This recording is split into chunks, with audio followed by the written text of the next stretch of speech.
Jika kalian baru beli barang tapi terima telepon yang mengatasnamakan dari pihak kurir dan sang kurir minta ditransferkan sejumlah uang dengan alasan sebagai deposit asuransi dan nanti uang deposit asuransi itu akan dikembalikan, sebaiknya kalian berhati-hati.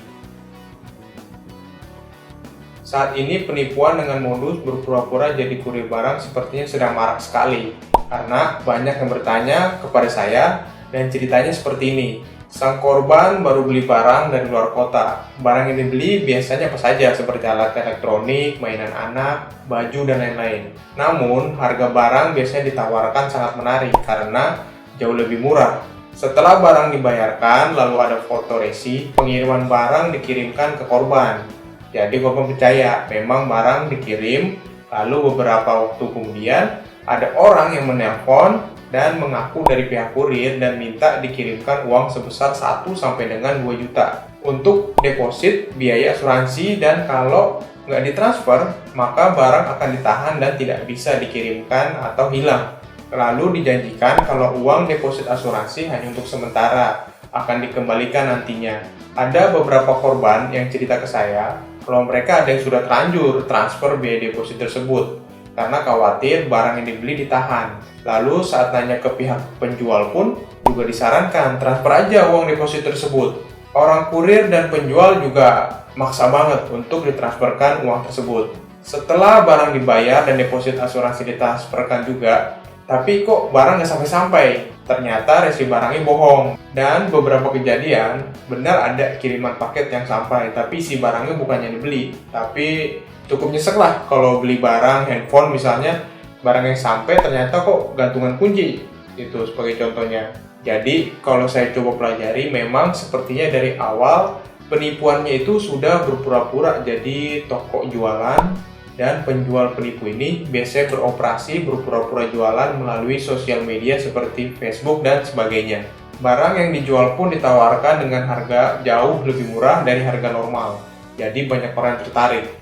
Ya tertarik lah ya, kalau misalnya handphone harga 5 jutaan dijual dengan 2 juta, pasti banyak yang ngincar. Lalu setelah korban kirim duit pembayaran, nanti temannya akan berpura-pura jadi kurir, dan barulah digunakan modus penipuan deposit asuransi tadi. Jadi penipunya dapat duit 2 kali, dari menipu barang yang pura-pura dikirim dan dapat duit lagi dari penipuan deposit asuransi tadi. Mantap banget nih penipunya emang. Totalitas banget jahatnya emang. Jadi kalau kalian mengalami hal seperti tadi, lalu lagi galau mau transfer atau enggak nih uang deposit asuransi tadi, kalau saya jadi kalian, saya nggak bakal kirim uang deposit tadi. Lalu biar makin yakin, kalian bisa tanya langsung ke kantor kurir untuk memastikan. Tapi kalau saya sih sudah yakin kalau itu penipuan dan sudah relakan sajalah uang yang sudah dibayarkan. Kenapa saya yakin? Ini alasannya. Yang pertama adalah karena biaya asuransi kargo itu murah. Biaya asuransi kargo perhitungannya sesuai dengan harga barang. Sepengalaman saya, biaya asuransi kargo lewat kurir seperti JNE dan sebagainya paling cuma 0,2% dari harga barang. Jadi kalau harga barang yang kalian beli itu harganya 2 juta, maka 0,2%-nya itu kan cuma 4.000. Nah, kalau ada yang minta ke kalian biaya asuransi kargonya itu sampai 1 juta, lah itu mah barang yang dikirim emang berapa harganya? Premi asuransi 1 juta bisa buat mengasuransikan barang dengan nilai 0,5 miliar atau 500 juta. Buat pembanding, saya coba tes nih. Kalau beli barang dari Tokopedia dan kita asuransikan pengirimannya, berapa sih premi asuransinya? Saya dapatkan premi asuransi pengiriman barangnya hanya 0,4% dari harga barang. Jadi kalau harga barangnya 2 juta, ya premi asuransinya cuma 8.000 saja. Alasan kedua, karena di asuransi pengiriman barang tidak ada istilah deposit asuransi dan tidak ada sistem biaya asuransi akan dikembalikan saat barang sudah sampai. Biaya asuransi disebut premi asuransi. Di asuransi pengiriman barang, premi asuransi tidak akan dikembalikan jika barang sudah sampai karena uang premi sudah menjadi hak perusahaan asuransi. Perusahaan asuransi kan sudah mau menanggung risiko kalian pemilik barang selama proses pengiriman. Jadi bayaran untuk mau menanggung risiko tadi ya didapat dari premi asuransi yang dibayar tadi.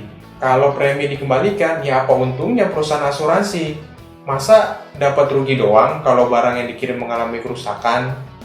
Belanja di internet tidak lewat e-commerce besar seperti Tokopedia, Bukalapak, Shopee, dan sebagainya memang sangat berisiko kena tipu.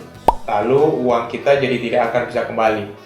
Zaman sekarang menjualkan barang di e-commerce itu kan sangat mudah, cepat dan gratis. Jadi mencurigakan kalau ada penjual yang nggak mau transaksi jual belinya lewat e-commerce. Karena penipunya tahu, jadi lebih susah kalau lewat e-commerce, karena kalau barang nggak sampai atau barang yang dikirim tidak benar, maka uang hasil pembelian akan dikembalikan ke pihak pembeli.